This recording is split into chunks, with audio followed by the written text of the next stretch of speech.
Good evening, South Florida. It's Jenny Jones, and we are here on the beautiful waters of South Florida. And this is episode number 7. And who do I have with me? The one, the only, Mr. Friday Night Lights with a smile that's just as bright, my coworker and my friend, Donovan Campbell. Welcome, Donovan. What's going on, Jenny? What up, D-Dog? I gotta ask you, did you plan this perfectly for a dude on Channel 7 to be on episode 7? Was this strategically planned? You know, yes, it was. All right, just making sure. It was. See, me and you, we're here. Indeed. So what's up, Dono? Tell me, what's up in your world? Tell me what's up in your world. I mean, my world right now consists of a lot of travel baseball and a lot of travel softball. But besides that, you know, just working. Obviously, we're in a space right now in South Florida where the sports are great, from high schools to the pros. Obviously, the Dolphin season just kicked off. They're not doing as well as we'd like. The Miami Heat season's about to kick off as well. The Panthers are about to kick off. They kicked off and already picked up a first win of the season. We want 3. We definitely want 3. That's the goal. 3. And, you know, the Marlins just finished up and did a lot better than we thought they were going to do. So, and we can't forget about the Hurricanes. Can't forget about the U. Yeah, they are kicking butt and taking names, so that's very impressive. So right now in South Florida sports, it's really, really intense and a lot of fun right now. So how did you come to get started in sports? Was that always your goal, something that you wanted to do? Or, I mean, I know you just got the chops, so I know it comes naturally to you, but how did you gravitate towards sports broadcasting? Believe it or not, you're going to love this story.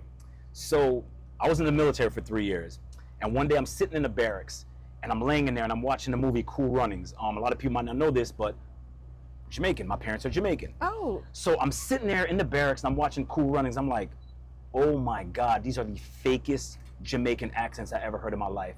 And it was just irking me to the core, and I was like, if they can do it, I can do it. I want to be on TV. And that point, right then and there, is when I said to myself, at 18, I want to be on television. And that's been my drive and my dream ever since, watching Cool Runnings. So thank you so much, Disney, for coming out with that corny movie.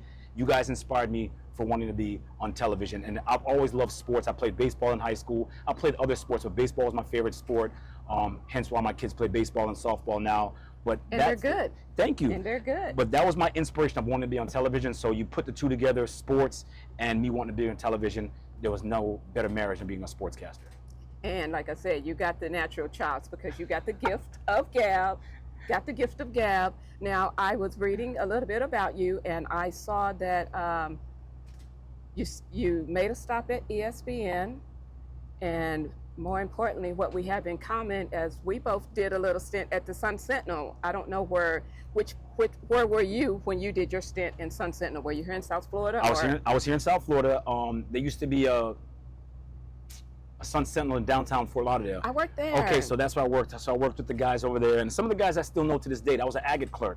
So I was the dude that took all the stats in and that you saw in the newspaper from the highlights and the standings and whatnot. So that's what I did for almost 2 years, and then that's when I got the job. I was working there while I was going to FIU. So then as soon as I graduated from FIU, ESPN came here to do interviews, and that's how I got the job as a production assistant at ESPN. I had to move to Bristol, Connecticut.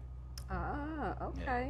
Yeah. Now, what time were you at the Sun Sentinel? Because I'm trying to see if maybe I just missed you somehow. I'm going to say I graduated college in 2000, so I believe I was at the Sun Sentinel from 98 to 2000. Okay, yeah. Yeah. I came way after you, but okay. Still, those Sun Sentinel roots, you didn't know that about me, I didn't know that about you. I did not know that you worked at the Sun Sentinel as well. I did, on the high school sports desk. And I did high school agate as well. So I'm like, this is amazing. You know, I like learning things about people and just seeing where else we can connect. You know, because I first met you when I joined NABJ South Florida. Mm-hmm. And what impressed me, you know, like some years after, was that you remembered that's where you met me. And I was like, is that not the coolest? Because I'm like, here he is. He's on TV in your living room every day, Channel 7. And he remembered little old me. I mean, you try to do your best to remember everyone that you come in contact with. It's not easy, especially myself being on television. You run into people every day. You know, we also have lives outside of work. So you run into people outside of that as well. So sometimes people might expect for you to know exactly who they are. I'm good with faces, but I might not remember your name. But you know, you made that kind of impact on me at the time. You were hungry, and I remember speaking to you, and then, you know, a few years later, whatever, we ran into each other again. I remember it, and you still had that drive and that desire. And hence now, look, you're on this great podcast, on this great platform. Wow, did you hear that? They said great podcast, great platform. Yes, sir. Friday nights, most people want to be out to dinner or hanging out in the club or doing whatever. But you, sir, love high school football and high school sports. What is it about high school that you love to where, like I said, you want to give up your Friday evening? That's a great question. I have a great answer for that. So basically, when you start your sports career in Texas, you learn like football is king in Texas. I think it's king everywhere. Right, but in Texas is a whole different brand. These small towns literally shut down for high school football. Oh. We live in sunny South Florida, so there's so much to do. Look what we're doing this podcast. We're doing it on the water, hence the name. So we have so much to do here. We don't shut down South Florida for high school football, but in those small towns, it is shut down. Everybody wants a piece of the pie. No pun intended. Pizza Hut, Papa John's, Domino's. One has it before the game, one has it halftime, one has it after the game. That's how intense high school football is in Texas. So when I came here back in 2007, I'm like, man, I'd love to bring that here, especially when you had so much great high school football here. I remember the days with Miami Northwestern when all those guys went to University of Miami, you know, the Ja'Cory Harrises of the world and that whole team. They all went to UM. I'm like, we need to do something about this. We need to do our own high school football show. Obviously, I'm not the guy that makes the decisions at Channel 7, but we compromise and we do the whole thing every Friday during the high school football season. We go live, and the whole moniker of Mr. Friday Night, it kind of took on a life of its own, and people digged it. And I love the fact that, you know, some people even call me that, hey, Mr. Friday Night. And I'm like, they might not even know my name, but they know me as Mr. Friday Night. So it kind of stuck, and I just love the essence of high school sports. I mean, these kids will remember you now when they make it to the pros. Not all of them are going to make it to the pros, but when they do make it to the pros, they're going to remember that guy, Mr. Friday Night, or Donovan Campbell, that gave me a shot. He treated me like a grown man, and now they're on that pedestal. Perfect example. I covered Des Bryant in high school when he played at Texas at Lufkin. To this day, when Des sees me, Mr. Campbell, what's up? You know, shows me nothing but love. Campbell. Exactly. And so things like that is what really, really gets the juices flowing for me, and I think that's why I love it so much, is the essence of it all, and the high school players are where it's at. That is amazing, because like I said, I see you when you are doing the, you know, the little promos or the little pregame or the after the game, and you always bring the energy, because I know some of the producers, they love you because it's like that shot in the arm. That's what you give them, and that's what you bring. So where did all this energy come from, Mr. Energy, Mr. Energizer Bunny? I don't know. I think, you know, you find a niche, and I think like energy is my middle name. I gotta say that my mom is full of energy, and believe it or not, I was a very shy kid. So I don't know when it just kind of like popped out to me.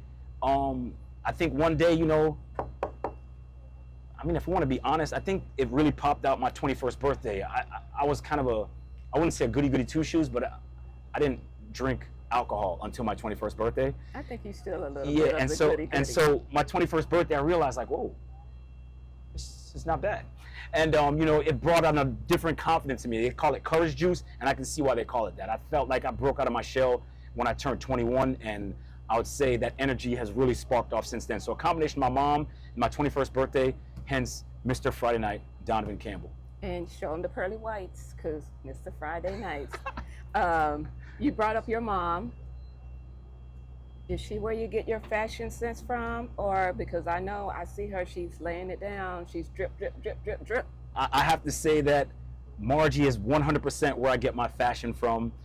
Sometimes she teases and she always says like she picks out my suits. No, my mom does not pick out my suits. Wait a minute, does the wife pick out your suits? My wife does not pick out my suits. That's all on my own. Another great story. Like I said, I was a shy kid, and I want to say when I was in the 7th grade, you know, I was shy. And my sister told me like, look, if you dress well and you smell well, you will get girls. That's all I needed to know. And since that day, in the 7th grade, Donovan Campbell has had a desire just to make sure he dressed well, even if it was wearing my dad's clothes. I don't know, I'm dating myself, but some of you guys probably don't remember Burdines.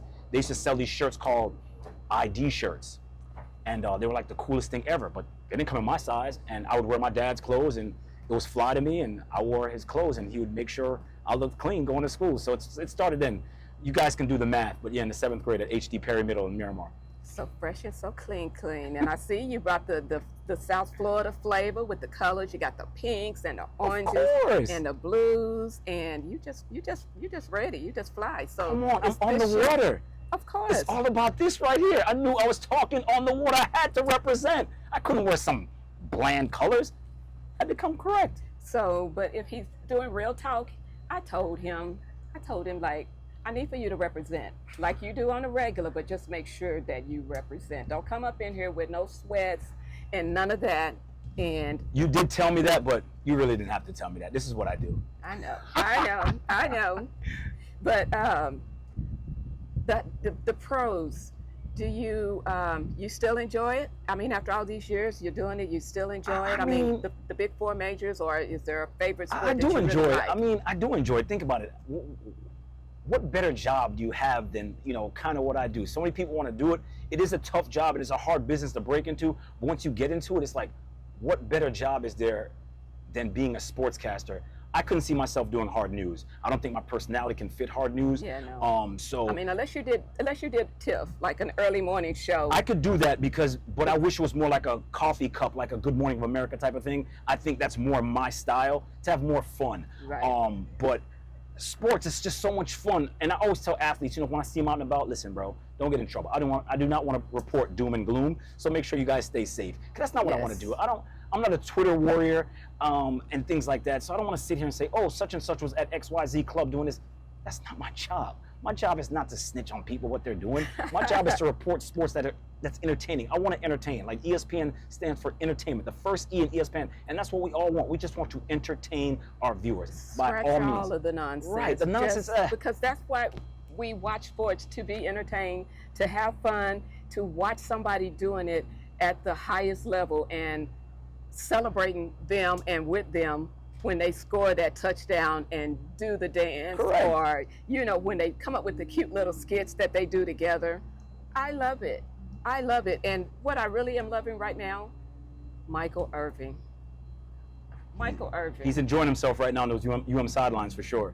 Like probably some is saying too much, but you know what? He's back in college. I mean, think about it. Michael Irving's older than me, and the fact that he can have that much fun and that much energy, sharing on his alma mater, I think it just serves that. I'm glad that Mario Cristobal allows him to be on that sideline and be Michael Irvin, because what better way to illustrate and represent the school than seeing someone who's done it, the playmaker, at the highest and then level. He's also a Hall of Famer, and coming here and rubbing elbows with you guys, because that's where they want to all be at one day, so why not? Exactly. But I think Mario Cristobal is smart enough to realize that he can dispel some of that knowledge too, and they'll maybe a little more receptive with it coming from him as well, because some of the coaches, there's some coaches that maybe they haven't played, but Michael Irvin has done it, and at the highest level, and in the Hall of Fame, and he's here with us. I can only imagine that can be just means the world to them. And you're over there with them, during the practices and different things like that.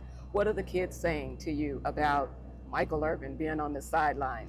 I mean, from what I know, the kids enjoy it. I mean, Michael's one of those type of guys, he brings so much energy. You talk about my energy, Michael brings energy. And there's nothing more than kids want to see is that sort of energy illustrated each and every day. So I think what they get out of that is kind of like what you said, 3-time Super Bowl champ, Hall of Famer, out here at practice and on the sidelines doing what they love to do. Can't get any better than that. We in South Florida, so it's all about the U. It's all about the U. We can't forget about FIU too. You gotta throw up the paw too. I am a FIU grad, so I gotta throw up the paw when I can as well. I'm yielding the floor. So anything else you want to shout out to your FIU? No, at the end of the day, I just love what the coach is doing over there. Big Willie style. I like his style 100%, and I'm just happy that FIU has a coach that is embracing the South Florida community, and he's a really cool dude as well. All right then. And you recently not on the birthday end, but it was a kind of a birthday combo, get the key to the city. Come on now. That, Who's gonna give D? I mean, that was a really cool deal that the city of Miramar did for me on my 50th birthday last December to get the keys to the city of Miramar, the city that I grew up in. I tell people this all the time. Yes, I'm a proud New Yorker. I was born in Brooklyn, New York, but Miramar raised me. We moved here when I was 11 or 12, and I've been in South Florida ever since. So the fact that, you know, Mir Messam was able and willing to give me the keys to the city on my 50th birthday, I mean, it doesn't get any better than that. Man, how about like some of what's the biggest moment that you feel like is a takeaway for your career, something that you just always remember? One of the biggest takeaways from my career is it was really cool. So one day, I would never say stuck because my kids, they're never a burden, but I was supposed to take my daughter to my mom's house because I had to go to work. However, I looked at the time, I was like, oh, I don't think I'm gonna make it to work on time. And I took her to work with me. And I ended up not only taking her to work, but I actually put it on TV. And like you said, the producers loved it. I put it on TV and I did the whole, I'm Mr. Friday Night. And she goes, I'm Little Mrs. Friday Night. I've seen that. And people remember that so much. So for me and my daughter to have that moment, and we're gonna have that forever, and it like blew up on social media, I think that was so pivotal. And it only happened like a couple years ago, but I'll never forget that because even my son gets teased about it. Oh, your sister was on TV and she did a great job. So it's kind of cool to see and have that moment with my youngest daughter. Oh, that's amazing. I did see that, by the way. A favorite athlete across all the sports? Ooh, a favorite athlete of all sports. Right now, I'd have to say it's Jazz Chisholm. And the reason it's Jazz Chisholm, a couple things. He's Caribbean, I'm Caribbean. He plays middle infield. Both my kids play middle infield. But the tip of the iceberg is one day he was not playing. My son was an Aaron Judge fan. We go to a Marlins game, and Jazz wasn't even playing. And my son asked Jazz for something, like a baseball or something, and Jazz was like, I can't give you that, but hold on. And the fact that he went back into the locker room, and he was not playing, came back out, brought my son a bat, and signed the bat, and gave it. From that moment on, he became my family's favorite player. Because once you make my kids happy, you make me happy. And so my kids changed everything. There were no more number 99. They all changed their number to number 2, because he was number 2 in the Marlins, and that was it. And ever since then, Jazz Chisholm is currently my favorite athlete right now. Okay, I'm gonna ask something controversial. You know, I try to stay away from the controversial, stay with the positive, but Michael Jordan or LeBron James? Oh, my goodness. I'm sorry. Right. I had to do it to you. Right. I had to do it. Can I say Kobe Bryant? All right. All right. No, I'm not going to do that. To me, it's hard to really compare. I think LeBron is so much bigger than Michael, so could Michael D up LeBron, but could LeBron D up Mike? I don't know. If you say championships, Mike won 6. LeBron only won 4. Wait a minute, and two back-to-back, 2 triple. Right, I get that. He repeated twice, but at the same time, did he have better teams? Was the game different? So it's very hard to say. So I'm gonna go, I like them both. But you gotta remember too, I grew up a Knicks fan, so Michael Jordan broke my heart so many times. I was kind of a Michael Jordan like kind of hater. I wore sneakers, but I hated the Bulls. Because I mean, he broke my heart so many times as a kid. So obviously I cover the Heat now and I root for the Heat. So, and obviously the Big 4 era was something huge for me and our station. So it's really a toss up for me, both. Okay, well, what would be something next for Donovan Campbell? Obviously we're on the water, so that's what you guys hear. What's next for me is just taking the platform that I currently have with Channel 7, and now we're also Channel 18 ABC, just taking those 2 platforms and taking them to the next level, whatever that may be. For me personally, I'd like to see my brand grow as much as it can under my contractual obligations with the station.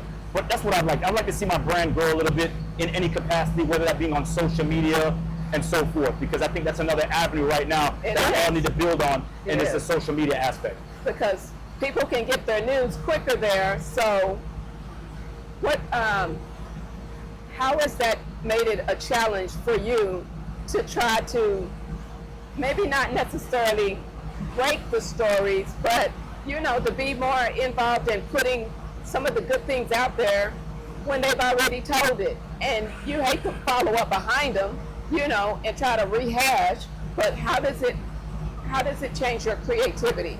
on reporting? Well, for me personally, maybe because I'm a little bit older in the game, and you know, Twitter and all this thing came out like when I was in my 30s or whatever the case may be. I'm not on it probably as much as I should be. So I try not to worry about that. What I try to do now is get more of those human interest stories where I can put them on TV for my viewers to see, like, oh, I like this aspect. So I leave like all the Twitter news and that breaking news to the younger crowd, and I try to do more of those human interest stories, and that's where I feel like I draw my interest on those. And what I've learned, you know, from what I was told and what I've learned and experienced in the business, when you can make somebody feel something, then you've got them. You reel them in for your stories. 100%. And I see that you do that because I love the stories that you do. Like I said, you're working with the kids, you're showing them just kind of coming up or doing something different, because you most recently had a young lady playing football. Tell me about that.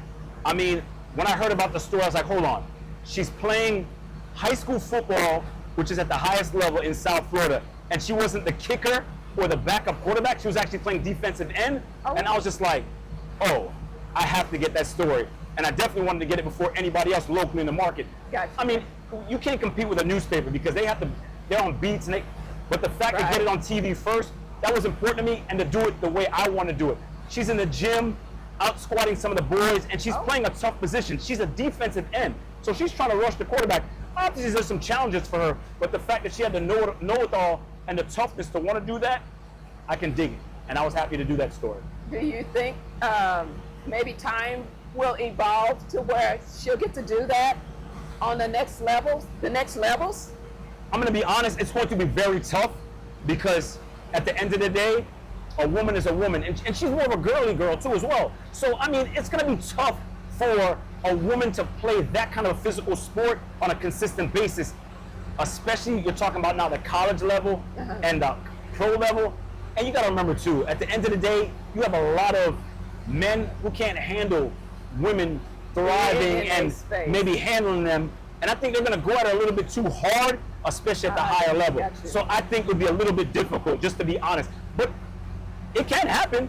You know, we never thought a lot of things could happen, and they happen. So it can happen, but it's going to be tough. Yeah. So I want to touch on your service to the country. And in the right hand, your service to the country. You are an Army vet, yes, sir. Yes, I was in the Army for 3 years. When I graduated high school, I didn't really know what I wanted to do. And I know my parents didn't have any money for me to go to college, and I did okay in school, but I wasn't like some brainiac. There weren't scholarships like barking up my tree.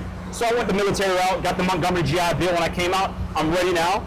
Started college when I was 20 years old, hence why I got in the business a little bit later. But everything works out for a reason. The 3 years that I served Uncle Sam was great. I got to go to Virginia Beach. I got to go to Korea. I got to go to Saudi Arabia. Despite, you know, the military messing up my right foot a little bit, the experience was pretty good for the overall part. It made me a man. There was things I learned, you know, from older gentlemen that made me a man. So I think I needed that, going in at 17, getting out when I was 20, and I think I was a lot more mature coming out. So that was the benefit that I got from Uncle Sam, so appreciate it. All right. So, and back to the key. What does the key actually open? What does it get you? Because, and I say that because After 7, you're hosting After 7 at the Miramar Complex? Yes, I will be hosting After 7 upcoming, and I can't wait. I think everything happens for a reason. Your episode 7, me hosting After 7. But on the keys to the city, it doesn't get me what I want. I wish it could like open all the banks in Miramar, but it doesn't. And when I say open the bank, just give me a couple hundred, pay a couple bills, some of this travel baseball. But nah, it's just more of a token to just say you're a son of the city of Miramar and saying that Miramar is your home and you have a key to come through Miramar anytime you can. And I think that's pretty cool. Any politics in your, possibly maybe way down in your future? You're hobnobbing with, you know, with the mayor. Ooh, I don't know about that. I think there's way too many skeletons in my closet for me to do politics. And right now, the way that landscape is going, I just don't like it right now, to be honest with you. I'm not a political guy, but I'm not really big on the landscape. I just think politics is just getting too caught up with everything that we're doing, even in sports. and I really don't appreciate it right now. So I think I'll stay away from politics and stick with sports. I'll stick to being the dapper sportscaster. I'll leave the politics for the politicians. Well, you did say you like holding and kissing babies. That's what I read Yes, on yes, your I do. social Yes, media. yes, I do. I do. Yes, yes. Shaking hands and kissing babies. Shaking hands Yes. and kissing babies. Well, Donovan, it's been a pleasure. Tell people all your social media handles where they can follow you, because if you're going to get your game up, you got to tell them where to find you. All right, well, on Twitter, you can follow me at Donovan C7 Sports. On Instagram, it's just my name, Donovan A. Campbell. The A stands for awesome. And recently on TikTok, the Dapper Sportscaster. You know, that's just an alter ego of mine. Like she said, I love fashion, so I'm the Dapper Sportscaster. My passion is fashion, things like that. So, those are the platforms you can find me on. Check it out, and hopefully you like what you see. Already, we like what we see, right? That's why we're watching. We like what we see. So, can a sister get some tickets? Can you take a sister to After 7? Let me make some phone calls, see what I can do. Okay. It's going down tomorrow, but I know some people. I Okay. do have the keys to the city, so let me see if the keys can get a couple tickets. That's what I'm saying. Got to use your connection. So, well, anyway, that will do it for episode number 7 with Donovan Campbell, who works at Channel 7. Works at Channel 7, Wsvn. So, what more can you ask for? You've got Mr. Miami. We've got Talking on Water. We got the beautiful background. The sun is shining. And Talking on Water, Talking on Water. I'm Talking on Water with Donovan Campbell over at WSVN Channel 7 Sports. Catch him every Friday night with the Friday Night Lights and a smile that's so bright. So thank you again for joining us on this episode number 7 of Talking on Water. We'll see you next time. So is this where we jump into water now? You jump. I gotta Oh. I gotta save my hair. I gotta save my hair. All right then. Peace out.